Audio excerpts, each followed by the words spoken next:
കുറച്ച് പൈസ കടം വേണമെന്ന് കേരളം, പറ്റില്ലെന്ന് കേന്ദ്രം. എന്നാൽ നമുക്ക് സുപ്രീം കോടതിയിൽ വെച്ച് കാണാമെന്ന് കേരളവും. കാലങ്ങളായി കേരളത്തിൽ അക്കൗണ്ട് തുടങ്ങാൻ പറ്റാത്തതിന്റെ ചുരുക്ക് ഇങ്ങനെ അങ്ങ് തീരുന്നെങ്കിൽ തീരട്ടെ എന്നായിരിക്കുമോ കേന്ദ്രത്തിന്റെ മനസ്സിൽ? എത്ര വളയിക്കാൻ ശ്രമിച്ചിട്ടും വളയാത്ത കേരളത്തോട് കേന്ദ്രത്തിന് അത്ര വലിയ മതിപ്പൊന്നുമില്ലെന്ന്. പക്ഷേ ഇന്ന് കളി മാറി.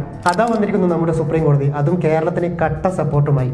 കേരളത്തിന്റെ കടമെടുപ്പ് പരിധിയിൽ നിയന്ത്രണം ഏർപ്പെടുത്തിയത് ചോദ്യം ചെയ്ത് നൽകിയ ഹർജിയിൽ കേന്ദ്രത്തിന് സുപ്രീം കോടതിയുടെ നോട്ടീസ്. 2 ആഴ്ചയ്ക്കകം മറുപടി നൽകാനാണ് നിർദ്ദേശം. ജസ്റ്റിസുമാരായ സൂര്യകാന്ത്, KV വിശ്വനാഥൻ എന്നിവർ ഉൾപ്പെട്ട ബെഞ്ചാണ് ഹർജി പരിഗണിച്ചത്. ഇതിനു മുമ്പും കേന്ദ്രം പല ഫണ്ടുകളും തടഞ്ഞു വെച്ചിരിക്കുകയാണെന്ന് സംസ്ഥാന സർക്കാർ പരാതി പറഞ്ഞിരുന്നു. കമ്മ്യൂണിസ്റ്റ് രാഷ്ട്രീയത്തിന് ഗെറ്റൗട്ട് അടിക്കുന്ന സമീപനം അത്ര നല്ലതല്ലെന്നാണ് പൊതുവെയുള്ള വിലയിരുത്തൽ. അല്ല, കേരളത്തിന് ശരിക്കും ഒരു തലവേദനയാവട്ടെ എന്ന മനസ്സിലിരിപ്പ് തന്നെയായിരിക്കുമോ ആരിഫ് മുഹമ്മദ് ഖാൻ എന്ന ഗവർണറെ കേരളത്തിലേക്ക് തന്നെ നിയമിച്ചത്? കേന്ദ്രത്തിന്റെ കളി കൊള്ളാം, പക്ഷേ കേരളം വെറുതെ വിടുമോ? അടിയന്തരമായി 26,000 കോടി രൂപ സമാഹരിക്കാൻ അനുവദിക്കണമെന്നാണ് കേരളം ഹർജിയിൽ ഉന്നയിച്ചിരിക്കുന്ന ആവശ്യം. വായ്പാ പരിധി വെട്ടിക്കുറയ്ക്കാൻ കേന്ദ്രത്തിന് അധികാരമില്ലെന്ന് ഹർജിയിൽ പറയുന്നു.